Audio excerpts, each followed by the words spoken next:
आज की चर्चा का विषय है आधुनिक युग में जो है मानवीय मानदंड का स्तर दिन प्रतिदिन गिरता जा रहा है। आखिर प्रश्न ये उठता है कि आखिर ऐसा क्यों हो रहा है। तो इसी गंभीर विचारणीय बिंदु पर अपने सम्मानित दर्शकों के समक्ष मनपाल वाणी विलास कार्यक्रम की प्रोग्राम प्रोड्यूसर पद्मानंद काला जो है अपने विचार आपके समक्ष प्रस्तुत करते हुए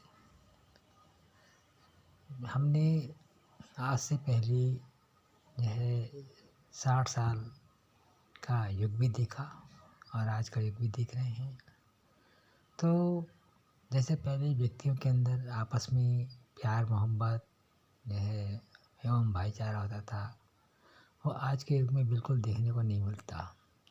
आज के युग में व्यक्ति स्वार्थी बन गया है, स्वार्थ तक सीमित है और जो है उसी मानव जीवन की नैतिक मूल्यों की कोई परवाह नहीं है, जिसका क्या परिणाम निकल रहा है कि यह हमारे देश में, क्योंकि हमारा देश भारतवर्ष सारे संसार में विश्व गुरु रहा है, तो जो है दिन पर दिन नैतिकता का पतन होता चला जा रहा है। अपने से बड़ों का मान सम्मान नहीं रहा जो कि होना चाहिए। व्यक्ति के अंदर अहम मान्यता का ज़्यादा गुण आ गया है और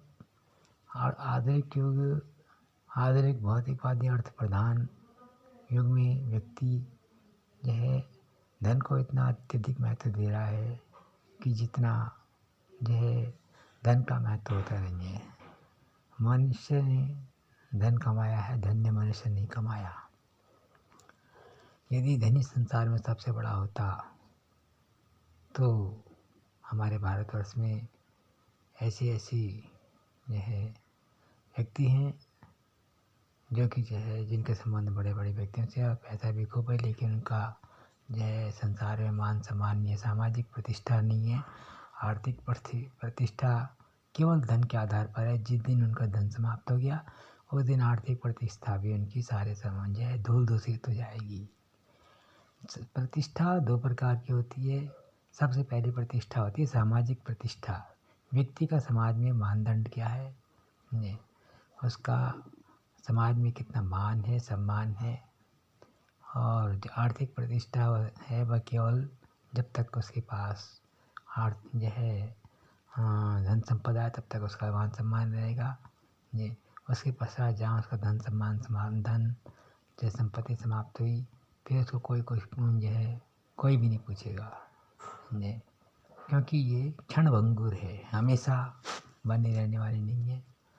तो जो भारतवर्ष हमारा जो पहले विश्व गुरु कहलाता था, यहाँ के आदर्श जीवन के नैतिक मूल्य थे दया, प्रेम, करुणा, श्रद्धा, ममता, स्नेह, वात्सल्य, शरणागत वत्सलता आदि, जिनके लिए सारा भारत और सारे संसार में यह प्रसिद्ध रहा है और आगे भी रहेगा। तो अब वो भारतवर्ष के जो है व्यक्तियों में देखने को नहीं मिलती।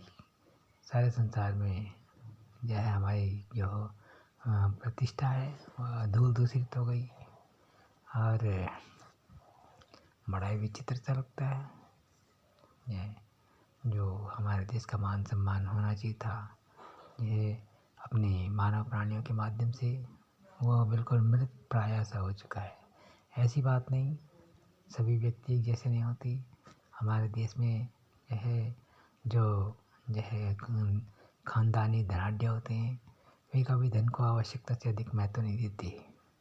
जो है यानी कि बिल्कुल ही निम्न स्तरीय व्यक्ति होते हैं, वो ज़्यादा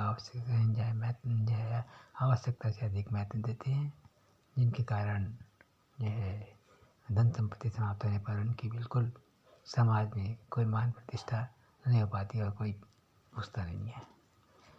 तो ये सब विचारणीय प्रश्न हैं और अपना देश भारतवर्ष का मान सम्मान बना रहे, केवल 10 या 15 या 10% व्यक्ति ऐसे हैं जो आवश्यकता से अधिक जो है धन को महत्व देते हैं, और उसके आगे उनके अंदर जो है मिथ्याभिमान आता है, और भी जो है अहम मान्यता जिसे कहते हैं कि वे अपने आगे किसी को समझते ही नहीं। तो ये व्यक्ति बुद्धि का फेर है। इसी कारण प्रकृति भी असंतुष्ट आती है ये, क्योंकि जो प्राकृतिक नियम हैं और नियम ये हैं कि यह अपने से बड़ों का मान सम्मान करना चाहिए। मातृदेवो भव, पितृदेवो भव, आचार्य देवो भव, अतिथि देवो भव आदि ये प्राचीन काल से जो है मान्यताएँ जो भारतीय ऋषि मुनियों के द्वारा निर्धारित की गई थी आचार संहिता में, वो सब कुछ नहीं है। अब तो यह है कि जो कुछ है पैसा ही है, जो कुछ है इसके अलावा और कुछ भी नहीं है। तो ये तो पैसा हमेशा न तो कभी किसी के पास रहा है न रहेगा। लक्ष्मी चंचला है, यह निकलने के 1000 रास्ते निकाल लेती है। हमने ऐसे संपन्न व्यक्ति ऐसे व्यक्ति देखे हैं जो पहले करोड़ों खरबों की संपत्ति के मालिक थे, लेकिन जो है क्योंकि लक्ष्मी चंचला होती है और हम हजारों रास्ते निकाल लेती है, बाद में वो जो है भीख मांगने के लिए मोहताज होकर दर दर भटकने लगी, महामारियाँ आ गई और नामुन्ने से ही समाप्त हो गया। आज भी बहुत ही यह निम्नाति निम्न स्तरीय जीवन व्यतीत कर रहे हैं, बहुत ही निर्धन बन गए हैं, जबकि वो कभी खरबों की संपत्ति के मालिक थे। तो ये सब क्या है? ये समय का फेर है और उनके दुष्परिणाम है। तो इसके कारण क्या है कि हमारे देश की जो युवा पीढ़ी है वो जो है बड़े ही जो है यानी कि समय से पहले ही जो है उनका शरीरांत रहता है। बड़ा ही दुख होता है कि वे जीवन में जो है अपने जीवन का जो है आयु पूरी नहीं कर पाते। तो कहीं ना कहीं कमी है जो है ईश्वर को और प्रकृति को खलती है। हमें ऐसा प्रयत्न करना चाहिए जो प्राकृतिक मानव जीवन के आदर्श नैतिक मूल्यों का जो है की पुनर्स्थापना हो और मानव जीवन सुरक्षित रहे, सभ्य रहे, स्वस्थ रहे, सुखी रहे, आनंद रहें। समझिए, सबका जीवन आनंदपूर्वक व्यतीत होना चाहिए। समाज में जो है घटे न हील मिल, हाँ बढ़ी न भिन्नता कभी।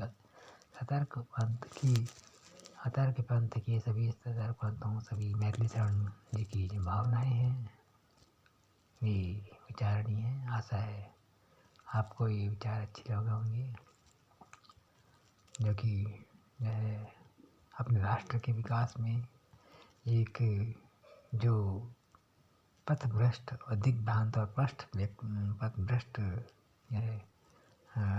मानव प्राणी हैं, उनको राष्ट्र की मुख्य धारा से जुड़ सके, उनका भी यथोचित मान सम्मान हो, केवल आर्थिक स्तर पर ही मान सम्मान ना हो, सामाजिक प्रतिष्ठा भी उनकी बनी रही। तो इसी भावना से प्रेरित होकर ये कार्यक्रम प्रसारित किया जा रहा है और अपने मानवीय नैतिक मानदंड बने रहें और हमारे देश का यथोचित सारे संसार के अंदर मान सम्मान बना रहा है। आज जो है विदेशों से जब हमारे देश में जो है धर्मशास्त्रों को पढ़कर जब ये विदेशी व्यक्ति आते हैं और वो देखते हैं क्या जी यहाँ इस भारतवर्ष में तो यह है पहले ऐसी बात रही नहीं, यह व्यक्ति आवश्यकता से अधिक यह धन के पीछे भाग रहा है, जबकि विदेशों में धन को ज़्यादा महत्व नहीं दिया था। वही व्यक्ति भोगवादी प्रवृत्ति से ऊब कर जो है भारत के प्राचीन नैतिक मूल्यों को समझकर देशाटन करते हैं, तीर्थाटन करते हैं। यहाँ पर उनको लूट लिया जाता है, खसूट लिया जाता है जी। तो अपने देश की छवि विदेशों में जाकर धूमिल जाती है। तो ये विचारणीय प्रश्न है। आशा है आप इससे यह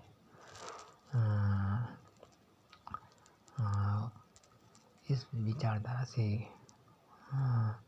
संलग्न होंगे, ये इसको समझेंगे। इसी में राष्ट्र का हित है और अपने मानव जीवन का ये हित है। धन्यवाद। आपको चर्चा कैसे लगी? इस चर्चा का श्रवण अवलोकन और संशोधन करने के लिए आपका हार्दिक अभिनंदन, सुस्वागतम, अग्रिम धन्यवाद।